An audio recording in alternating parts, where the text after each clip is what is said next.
Alright everyone, welcome back to the One Ring 2nd edition for our solo series. Read through the Strider mode manual this afternoon actually, read through it one last time, and I think I got it down pat. So we are going to pick up, I decided I could really cut out some of the redundant aspects of the video by just modifying the character that we made last time for a solo session. So, that being said, I can tell you a little bit about Strider mode. And this is available on DriveThruRPG. I think I got mine printed on Lulu, or I guess with Lulu. But anyways, so let's see. From the moment we meet Aragorn in The Lord of the Rings, we feel drawn to his hard-bitten stoicism and uncanny survivability. Who is this dark, hooded figure, subsisting on the edges of civilization, living in harmony with the shadowed wilds? And on what sorts of adventures does he embark? With Strider mode for the One Ring, players can set out on solo journeys in the vein of Aragorn's missions across Middle-earth, facing danger and darkness with only steel, cunning, and hope as companions. Strider mode presents additional and modified rules to facilitate solo play in the One Ring, as well as guidelines and tips for solo players and a selection of random tables to help incite and inspire your lone wanderings across Middle-earth. As with standard play in the One Ring, you play the game and interact with the world from the perspective of your character. You don't need to talk out loud, though you can.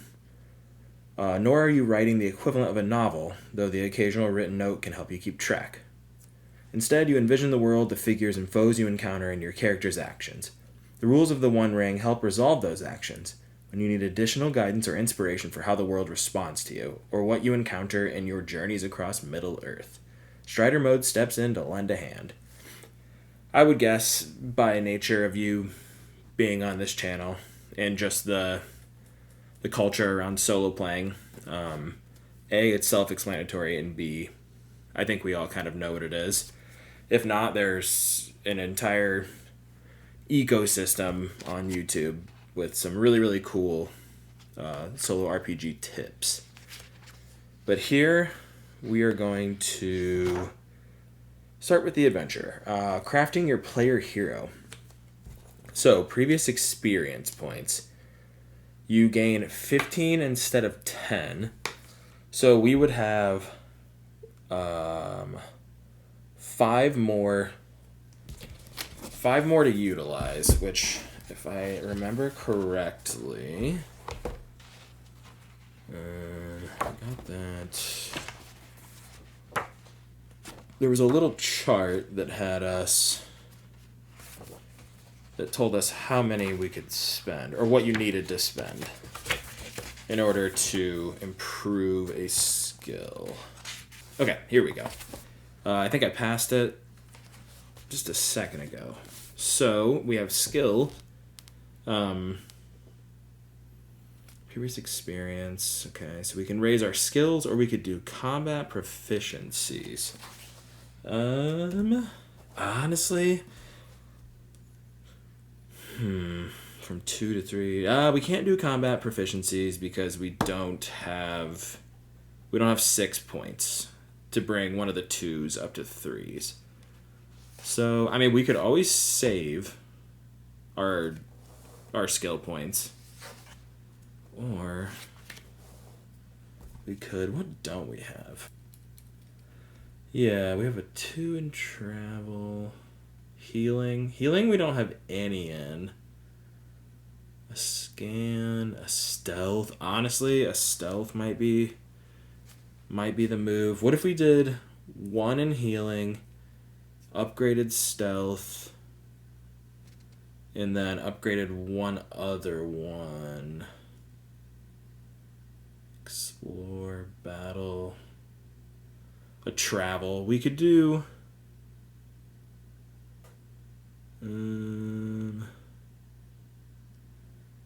yeah, we could do a travel roll would be kind of nice. Why don't we do, yeah, we'll do stealth for sure. So we can increase that, and that will cost us, what, 2 points? Yep. We're going to do healing at least 1, so that's 1 point. So we have 2 points left. We could just save the 2 points. We would get 3 skill points at the end of every session. So depending on how long we go for our first session, we would... That's still not enough, though, because you need 6. But I might be using milestone. Well, we'll get to that. I'm going to leave it as is for now. So we would have 2 skill points left. Okay. And I'll leave this here. I'll pull this out. Okay. So previous experience, we have a safe haven, which becomes kind of like a pretty important part of our adventuring, but there's nowhere we really need to put that down here. Patron will decide on our first actual solo session. So as a solo player, you have a fellowship score equal to 3 plus any additional bonuses from virtues, cultural blessings, and your patron, which I don't think we have. I think we just have 3, so I'm going to put 3 down for now, because I don't think with favored skills, distinctive feature,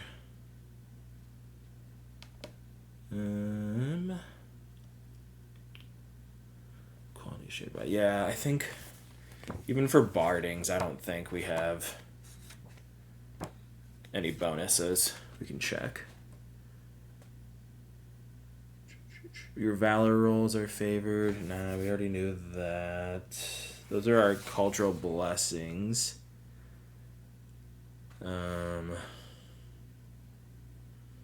Stout-hearted. Where did we get the calling wording? So distinctive features.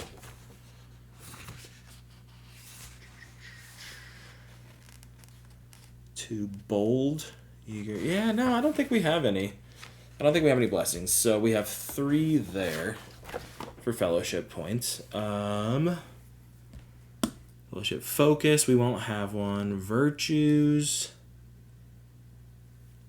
Do we have close-fitting armor, dour-handed? Neither of those give bonuses. When selecting virtues, read the description and look for any company-specific benefits. Since you're not traveling as a fellowship, you wouldn't really take those. None of ours. We have close-fitting armor and dour-handed. Neither of those. Those are more survival skills, so we don't have to worry about those. We've kind of done what we need there. New distinctive feature. We have one more, and that is Strider. New distinctive feature, Strider. Wandering the wilds of Middle-earth alone hardens the spirit and sharpens the senses as you are forced to remain ever watchful for perils in the periphery. Solo player heroes receive an extra distinctive feature, Strider. While journeying, the player hero is considered inspired on skill rolls. Okay, which I think is, just an extra d6? Or an extra success die. So that's just during the journeys. Patron, like I said, we'll decide that. Then this is cool too because it gives you some patron quests. You can either do them in order, and yeah, I mean you can do them in order, or you could roll a d6. We could just choose. But yeah, that's pretty cool. Experience milestones, which I kind of feel like we might do because I don't know if we're gonna do 3-4 hour sessions. So you would get typically 3 skill points and 3 adventure points at the end of every gaming session. That seems excessive for the reasons I just stated. So experience milestones, I feel like kind of work. Let's see. If you prefer to earn skill points untethered from the structure of specific sessions, you can instead mark the growth of your character through milestones. Milestones are key events, experiences, and accomplishments for your hero. When you achieve a milestone shown in the table below, gain the listed amount of skill points or adventure points. If more than one milestone applies to a scene or challenge, select only one.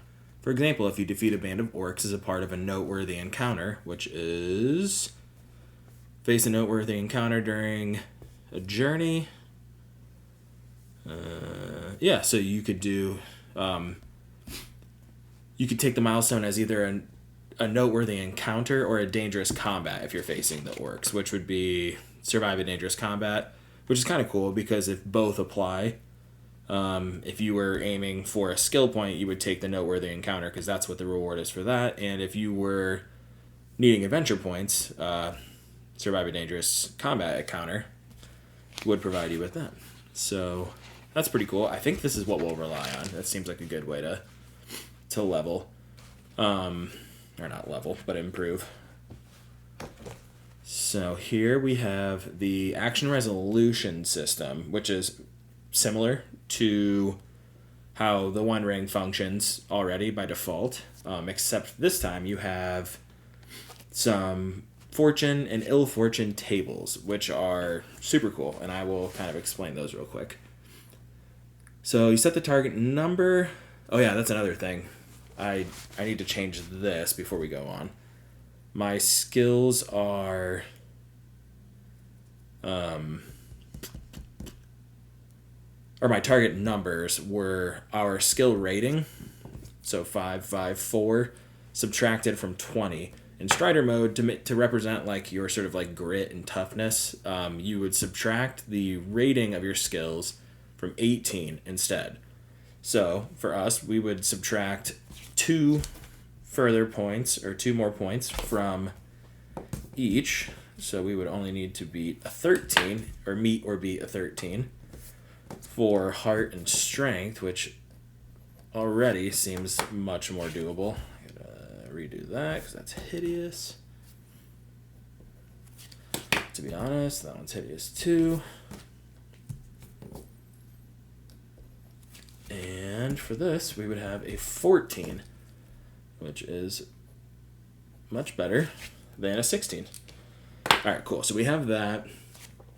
Reading the feat die. When you're taking an action and want to give the challenge additional focus in a dramatic moment, use a result that includes the Gandalf rune or Eye of Sauron icon to represent circumstances and events beyond the control of your player hero. Rolling the Gandalf rune as a part of your feat die when you resolve an action. If you roll the Gandalf rune, you would roll on the fortunes table. And here we can go through those. If you would roll an Eye of Sauron on an action resolution, you would roll on the ill fortune tables if you want to add, a dramatic flair to them. So let's say you roll a feat die to resolve an action and you come up with the Gandalf rune. You got that here. You could roll on the fortune table, and let's just say got that here, and we want to add a little panache to it. We got an 8. An 8 is you find a moment of comfort or safety. So just little things you can add to it. And then they have the skill special success tables here, which is if you were resolving an action and you rolled your 2 feet or your feat die and your 2 success die, and let's say that was a 6. You got a Tangwar with that. Depending on what you wanted, you could spend a success icon to add to make it like a special success. So I could spend it on go quietly. You achieve your goal noiselessly or without otherwise attracting attention. Or let's say I wanted to make haste. You complete the attempted task in a shorter time, about half the expected time. Build advantage. You carry forward your success to improve your position or confidence for a related task. Gain 1 extra success die on your next skill roll. So, cool way to spend your successes. You have your risk levels, which that's in the core rule book. It's standard to begin with. And yeah, using risk levels, they kind of tell you what your what your failed roll results in. So for a standard level, simple failure doesn't work, or it's success with a woe. Hazardous, which would be the next one up, failure with a woe. And then if it's foolish, it ends in utter disaster. Anyways. So then we've got the telling table, which is your classic solo RPG oracle. So you can use the telling table. And here's an example. Your player hero wanders into a roadside inn, and you wonder if they recognize anyone from the previous visits. A friendly face would be a welcome sight after these long days in the wilds. You ask, do I see anyone I know? You set the chance to doubtful and roll. So here you have, I don't know if this might be kind of hard to see, but here you have the telling table. You set the difficulty, which is that column on the left underneath chance. And let's say for that example, do I see anyone I know? And we've never been to this inn, or we haven't been to this inn in like 2 years, let's say. Like it's been quite some time. And it's in a region we're not typically in. So I'm going to set it at middling. And if I roll a feat die, I got a 6. For middling, a 6 or greater is a success. So that would be a yes. I do see someone. And then you have, obviously, here's a little section on trusting your gut. And let's say I would have rolled the Gandalf rune. That is always yes with an extreme result or a twist. And then you have the opposite. I have Sauron, which is always no with an extreme result or twist. Trusting your gut, always important. And then you have the lore table. Use the lore table to help reveal details when asking an open-ended question about a situation or event. The table includes 3 columns: action, aspect, and focus. You can roll on 1 column for a single word prompt, or 2 or more to construct a prompt phrase. The lore table is particularly useful for generating patron quests, or determining distinctive features for characters encountered on your journeys. To roll on the table, use 1 12-sided die, or feat die, to determine the section, and 1 6-sided success die for the row. So, for example, what is the nature of these woods? So, we're looking for an aspect. So, we're going to roll the feat die. We got ourselves a 6, and here you're labeled, these are the sections as they're separated by what you might have rolled for the feat die. So, we got a 6. There's Eye of Sauron, Gandalf Room, 1 through 10 here. We got a 6. So we've got this table here, and now we roll for the row with a success die. And that is a 2, and we are looking for the aspect. Lofty. What's the nature of these woods? Lofty? We could take that as like it's a lofty goal. They are pretty narrow passages, and chances of getting lost are higher than they would be in other forested areas that we've been in before. Not an impossible goal, but a lofty goal, and that's how I would maybe have interpreted the result that we received there. It could literally be anything. You could also just look through these and just pick one that stands out. It's solo play. Do it how you want. At the end of the day, it's important that you have fun. So don't let these tables clog your session. Just power through it. And then here, if you're using the Eye of Mordor mechanics, which I am not going to go into now, and also just by nature of us being kind of a nobody, we wouldn't have the eye. We wouldn't have the attention of Mordor yet. So we can ignore this. Very cool, though. I would recommend you look in, or find either a tutorial on YouTube or check your own book or a PDF or something. But it's a cool mechanic.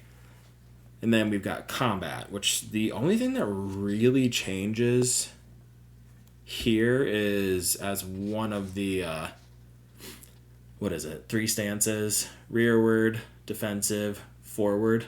And now there's a fourth stance, which is skirmish. Combat in Strider mode operates much the same as in the One Ring core rules, with a number of opening volleys, depending on the distance between combatants, preceding close combat. But for player heroes who prefer bows and thrown weapons, the skirmish stance allows a solo player hero to fight on the move, exchanging ranged attacks while seeking advantageous positions from which to strike. So for the skirmish stance, it is ranged combat only. You fight on the move, navigating the terrain and exchanging volleys with pursuing or fleeing foes. You can only attack your adversaries using ranged weapons. Adversaries that attack you with melee weapons lose 1 success die, and those who attack you with ranged weapons suffer no penalty. For your ranged attacks, you lose 1 success die. To escape from combat, roll your ranged attack without the loss of a success die for this specific scenario. If you succeed, you do not inflict damage, but instead leave the battlefield. Otherwise, you remain engaged. One of your combat tasks that you can take on is gain ground. Gain ground is when combatants are on the move, they can attempt to gain an advantageous position against their foes, ambushing enemies or firing from an overlook. To do so, the acting player makes an athletics or scan roll as the main action for the round. If the roll is successful, the attacker gains an extra success die on the next ranged attack, plus another success die for each success icon, the Tangwar, on the d6 rolled. These bonus dice can be used on a ranged attack roll to escape from combat. Let's see here. So, without a lore master, the solo player must decide whether their player hero and adversaries fight with complications or advantages. Sometimes it's clear based on the environment and the circumstances of the battle. The player hero fights in knee-deep water or unleashes arrows over a great distance. Rolling a Gandalf rune or an Eye of Sauron can also serve as a trigger for a complication or advantage to make a fight more complex. That's cool. And then it gives you a couple guidelines on playing an adversary against yourself, which it is sort of a give them the benefit of the doubt. Use the weapon that would do the most damage. You always have the option to run, and you should, and battles are serious. It's a pretty brutal system, it seems like. So when in doubt, run if you need to. Yeah, there's rules on councils, which I'll swing back to. Then there's journeys, when to use the journey rules, kind of let you go over that. If you know the route, it's safe, it's in familiar territory, and it wouldn't be an extensive traveling endeavor. Sometimes you don't need rolls at all. Setting off into the unknown, that's a little bit differently. For solo play, there are no journey rules. You sort of tackle and use whatever skill the journey event requires of you. So you kind of tackle it like that instead of each person having a role and then resolving the journey event that's directed towards them. Solo journey events. To resolve journey events for a lone player hero, skip the event's target page in the core rulebook. Instead, you are always the target of the event, and the challenged ability is determined by the event's nature. So here you have a solo journey event. For example, we roll our feat die, and a 4. So we've got 4 through 7 is a mishap. If the roll fails... Okay, so we don't need to do this yet. So you have the solo journey events, and you can use the event details to give you some inspiration on what that might entail. And so we have here... This is similar to the lore tables, where you have Eye of Sauron, Terrible Misfortune, and then you've got 1 through 10 split up into, 5 different tables. And then you've got Gandalf Rune, Joyful Sight, and those are listed here. So there should be 7 total? 6, 7. Yeah, okay. So we rolled a 4, which means we would skip the Terrible Misfortune, skip the Despair, Ill Choices, despair, ill choices, and we'll move on to mishap. And we are going to roll a success die, and you have down here, it tells you what the consequences of a failed roll are. If the roll fails, add 1 day to the length of the journey and gain 1 additional fatigue. So we rolled a 5, rough terrain,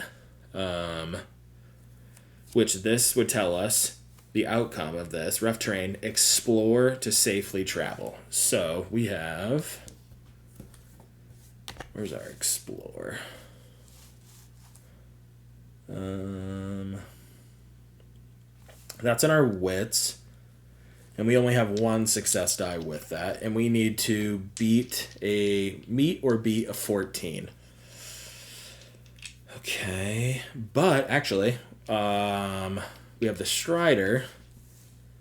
We have the Strider mode, or the Strider distinctive feature, which means all of our journey rolls are favored, or are inspired, so we get an extra d6. As far as I know, that is exactly what that means. Inspiration can be achieved mainly through the invocation of a distinctive feature, that's what that is. Heroes appealing to their hope too often must beware, though, for they run the risk of depleting their spiritual energies and becoming miserable. So, in our case, we've got... How many hope points do we have? We've got 13 hope points. I say we just use it. We use it and we get 2 more. Yeah, because Explore, we would only get 1. So we would get 2 more because we're doubling the benefit of spending a hope. So we would drop down to 12 hope. And now we need to be a 14. And we've got an 8, 9, 10, 13. Okay, we did not beat it. So we would add a day, an extra day to the length of the journey and gain an additional fatigue, which would mean from this event, this journey event, we would gain 2 to begin with. That's making that a 3. Okay, so we would write down 3 there. We've got 3 fatigue now. But yeah, so it tells you about noteworthy encounters, fellowship phases, which is interesting. We'll kind of come to that. Then we have a collected appendix of tables. Other than that, I think I got pretty much everything changed on here that I need. We've got our skill points, 3 fellowship points. We won't change the hope. But yeah, okay. So I mean, I think that's pretty much that. It doesn't change a whole lot, and I'm used to playing solo RPGs, so guiding my character and utilizing the oracles should be relatively simple. It seems like they're pretty damn fantastic in Strider mode. Yeah. So I guess the next episode will be a little bit of setup for the journey and who we are and where we're going in this big ass world. So stay tuned. I appreciate y'all for watching, and I'll see you next time. Bye.